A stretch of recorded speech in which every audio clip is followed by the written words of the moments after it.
माननीय श्री सुभाष चन्द्र नेमवाङ,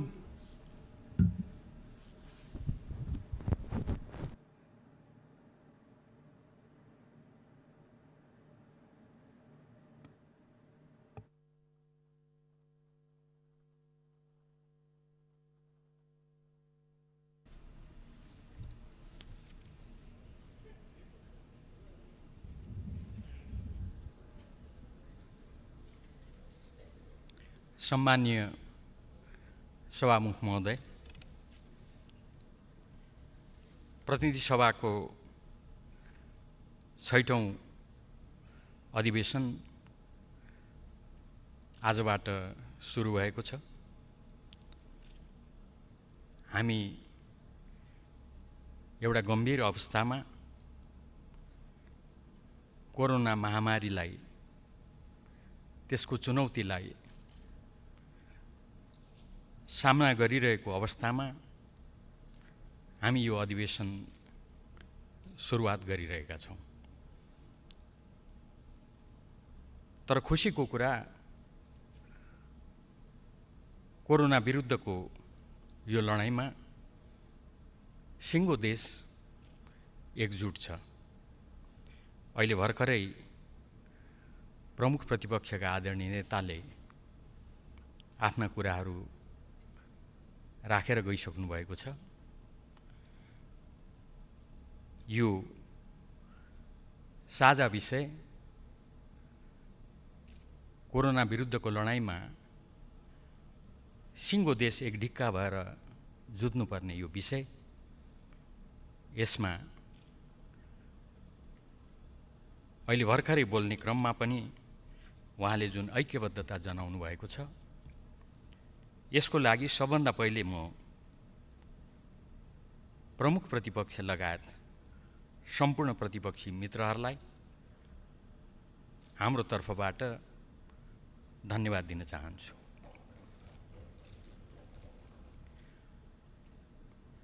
कोरोनाको पृष्ठभूमिमा जुन लकडाउन लगाइएको छ, त्यो बाध्यता हो, आवश्यकता हो। यसको विकल्प थिएन, त्यसैले लकडाउन लगाइएको छ। वास्तवमा स्थितिले प्रष्ट पारेको छ, समयमा लकडाउन लगाउनुको कारण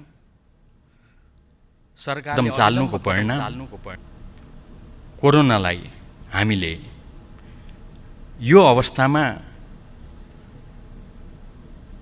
योभन्दा अगाडि बढ्न दिएनौँ।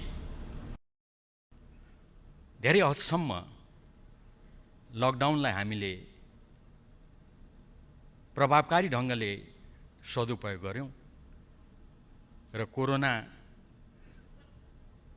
जस्तो भयावह विश्वव्यापी रूपमा देखिएको छ, नेपालको सन्दर्भमा यसलाई हामीले विस्तारित हुन दिएनौँ। धेरै म यस बारेमा चर्चा गरेर राख्नुपर्छ भन्ने लाग्दैन। आजसम्म 101 जना सङ्क्रमित छन्, त्यसमध्येमा 30 जना निको भएर घर फर्किसकेका छन्। जति बिरामी छन् उहाँहरू सामान्य अवस्थाका बिरामी छन्। एकजनालाई पनि भेन्टिलेटरमा राख्नु परेको छैन, एकजना पनि आइसियुमा राख्नु परेको छैन। सामान्य अवस्थाका बिरामी छन् र सामान्य रूपमा उहाँहरूको उपचार भइरहेको छ। सबैका सबै चाँडै उहाँहरू निको हुनुहुन्छ भन्ने अवस्थामा हामी छौँ। वास्तवमा सिङ्गो विश्व अहिले कोरोनाको विरुद्धमा लडिरहेको बेलामा ठुला ठुला शक्तिहरू यसबाट आक्रान्त भइरहेको बेलामा हामीले जुन उपलब्धि हासिल गरेका छौँ, त्यो तुरुन्तै यसको विरुद्धमा प्रभावकारी ढङ्गले उत्रनुको परिणाम हो। सिङ्गो देश, सत्ता पक्ष, प्रतिपक्ष, नागरिक समाज सबै तराई मधेसदेखि हिमालसम्मका सबै जाति भाषा धर्म र संस्कृतिका जनता एक ढिक्का एकजुट भएर उत्रनुको परिणाम हो। त्यसैले यो 6औं अधिवेशन प्रारम्भ भइरहेको यो घडीमा म हाम्रो तर्फबाट, हाम्रो संसद दलको तर्फबाट म सरकारलाई धन्यवाद दिन्छु। अप्ठ्यारो अवस्थामा काम गरिरहेका स्वास्थ्यकर्मीहरूलाई, सुरक्षाकर्मीहरूलाई धन्यवाद दिन्छु। सञ्चारकर्मी लगायत सम्पूर्ण नागरिक समाजलाई धन्यवाद दिन्छु। अनि यो अप्ठ्यारो अवस्थामा निरन्तर आफआफ्नो क्षेत्रबाट कोरोनाको विरुद्धको लडाइँमा अग्रपङ्क्तिमा उभिएर काम गरिरहेका हाम्रा सांसदहरू, प्रदेश सभाका हाम्रा मित्रहरू, स्थानीय तहका हाम्रा जनप्रतिनिधि मित्रहरू सबैलाई हामी हाम्रो तर्फबाट हार्दिक धन्यवाद दिन चाहन्छौँ। वास्तवमा अहिलेको जुन यो बेला छ, अवस्था छ, जुन अवस्थामा यो 6औं अधिवेशन सम्पन्न हुन गइरहेको छ, विवादै छैन। कोरोना नै सबैभन्दा मुख्य हाम्रो विषय रहन्छ। यो अधिवेशनले त्यसलाई सम्बोधन गर्नु छ। कोरोनाको विरुद्धको लडाइँलाई प्रभावकारी ढङ्गले अझै सञ्चालन गर्नको लागि एउटा आधार तयार गर्नु छ। यसले जति क्षति पुर्याएको छ त्यसका विविध पक्षको सन्दर्भमा, यसले त्यसलाई सम्बोधन गर्ने सन्दर्भमा यसले राम्रो आधारहरू तयार गर्दै अगाडि बढ्नु छ र यस कार्यमा विवादै छैन। यस संसदका सम्पूर्ण राजनीतिक दलहरू एक ठाउँमा उभिनुहुन्छ भन्ने कुरामा विवाद छैन। त्यसको लागि म आग्रह गर्न चाहन्छु।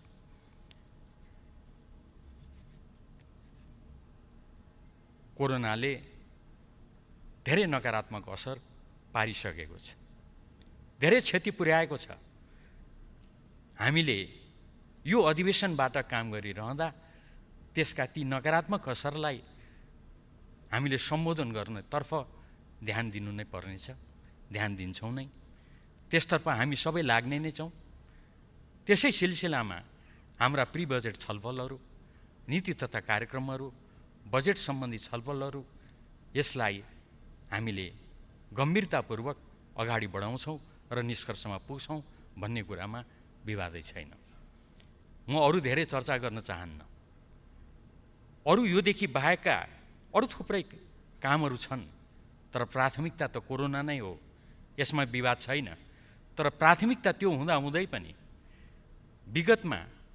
विगतका अधिवेशनहरूमा संसदमा विचाराधीन, समितिमा विचाराधीन रहेका कतिपय विधेयकहरू यसपटक हाम्रो प्राथमिकता कोरोना हुँदाहुँदै पनि ती विधेयकहरूलाई टुङ्गोमा पुर्याउनु छ।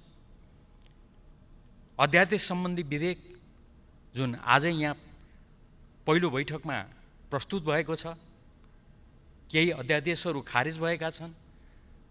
त्यो अध्यादेश खारेज भएको कारणले त्यसले जुन कानुनी व्यवस्थालाई संशोधन गरेको थियो, त्यो संशोधन गरिएको कानुनी व्यवस्थालाई फेरि जगाएर यथावत गर्नुपर्ने अवस्था छ। यस सम्बन्धमा काम गर्नु छ। यस बारेमा अघि नै सम्बन्धित मन्त्रीजीहरूले आफ्नो प्रस्ताव पेश गरिसक्नु भएको अवस्था छ। योदेखि बाहेक अन्य विषयहरू पनि छन्। उदाहरणको लागि यो देशमा हामीले संविधान निर्माण गरेर संविधानलाई कार्यान्वयन गर्ने सन्दर्भमा महत्त्वपूर्ण कार्यहरू त गरेका नै छौँ, अझै केही कामहरू बाँकी छन्। त्यसमध्येमा शान्ति प्रक्रिया सम्बन्धी काम जुन हामीले महत्त्वपूर्ण रूपमा यहाँसम्म ल्याइ पुर्यायौँ। यसै संसदका राजनीतिक दलहरूका नेताहरूले शान्ति प्रक्रियालाई यो ठाउँसम्म ल्याइ पुर्याउनु भयो। त्यसलाई अन्तिम टुङ्गोमा पुर्याउनको लागि अलिकति काम बाँकी छ। त्यो भनेको शान्ति प्रक्रिया सम्बन्धी, सत्य निरूपण सम्बन्धी, बेपत्ता सम्बन्धी कानुनको निर्माण हो। त्यो कानुन निर्माणको सन्दर्भमा, त्यो आवश्यक विधेयक तयार गर्ने सन्दर्भमा त्यो विधेयक सम्बन्धी आवश्यक कार्य अन्तिम टुङ्गोमा पुगेको छ। मलाई जानकारी भएसम्म यही अधिवेशनबाट त्यसलाई हामी टुङ्गोमा लगाएर, टुङ्गोमा पुर्याएर शान्ति प्रक्रियालाई सफलतापूर्वक टुङ्गोमा पुर्याएको हामी यही अधिवेशनबाट घोषणा गर्न सक्छौँ भन्ने मलाई विश्वास छ। त्यही विश्वास म यहाँ व्यक्त गर्न चाहन्छु। वास्तवमा थुप्रै कुराहरू अहिले भर्खरै अधिवेशन सुरुवात हुन गइरहेको सन्दर्भमा उठ्नलाई मैले स्वाभाविक रूपमा लिएको छु सभामुख महोदय। त्यसको बारेमा पनि हामी अधिवेशनमा छलफल गर्नेछौँ, बैठकहरूमा छलफल गर्नेछौँ र त्यो सन्दर्भमा हामी एउटा राम्रो निष्कर्षमा पुग्नेछौँ। मैले अघि नै छोटकरीमा भने कोरोनाले धेरै प्रभाव पारेको छ। श्रमिकहरूलाई, विद्यार्थीहरूलाई धेरै क्षेत्रमा त्यसले प्रभाव पारेको छ। अहिले गम्भीर प्रयासहरू भइरहेका छन्। नेपाल बाहिर रहेका, विभिन्न देशमा रहेका हाम्रा नेपालीहरू जो यसबाट प्रभावित छन्, उनीहरूका समस्यालाई सम्बोधन गर्ने सन्दर्भमा प्रश्नहरू उठेका छन्। मलाई लाग्छ यस बारेमा हामी सबैको ध्यान गएको छ। सरकारले गम्भीरतापूर्वक आफ्नो ध्यान पुर्याएको छ र त्यसबारेमा यथोचित कार्यहरू भइरहेका छन्। यही अधिवेशनका सन्दर्भमा त्यसबारेका सकारात्मक परिणामहरू हामी देख्न पाउनेछौँ भन्ने पनि मेरो विश्वास छ। त्यही विश्वास म यहाँ व्यक्त गर्न चाहन्छु। सांसदको अपहरणको कुरा विवादै छैन। कुनै पनि नाममा यस्ता खालका कामहरू हुनु हुँदैन। तर भएको के हो, यथार्थ के हो, त्यस सम्बन्धी कुराहरू पनि यही संसद चल्दैको अवस्थामा यथार्थ कुरा आउँछ भन्ने मलाई विश्वास छ। हामी कुनै प्रकारका आपराधिक कार्यहरूको पक्षमा छैनौँ। यो कुरा म प्रष्ट शब्दमा भन्न चाहन्छु, यो कुरा राख्न चाहन्छु र म दोहोऱ्याउन चाहन्छु सभामुख महोदय, हाम्रो दल जसले संविधान निर्माणको सन्दर्भमा नेतृत्वदायी भूमिका निर्वाह गर्यो, संविधान जारी गर्यो, संविधान जारी गरिसके पछाडि कार्यान्वयनको चरणमा हामी यहाँसम्म आइपुगेका छौँ। त्यो संविधान देश र जनताको हितमा, देश र जनताको पक्षमा त्यसलाई कार्यान्वयन गर्दै अगाडि बढ्नुपर्छ। यसको लागि सिङ्गो देश, सबै राजनीतिक दलहरू एक ठाउँमा उभिनुपर्छ। यसको लागि हामी आवश्यक भूमिका निर्वाह गर्नको लागि तयार छौँ भन्ने कुरा पनि म यहाँ राख्न चाहन्छु। यति कुरा राखेर अहिले हामी एउटा अप्ठ्यारो, चुनौतीपूर्ण अवस्थामा रहेको हुनाले यस सन्दर्भमा हामी सबै एक ठाउँमा उभिएर यो समस्यालाई सम्बोधन गर्ने सन्दर्भमा हामी अझै पनि एकजुट भएर अगाडि जानुपर्ने अवस्था रहेको तर्फ सभामुख महोदय विनम्रतापूर्वक म आग्रह गर्दै त्यसतर्फ एकजुट भएर अगाडि बढ्न सकौँ।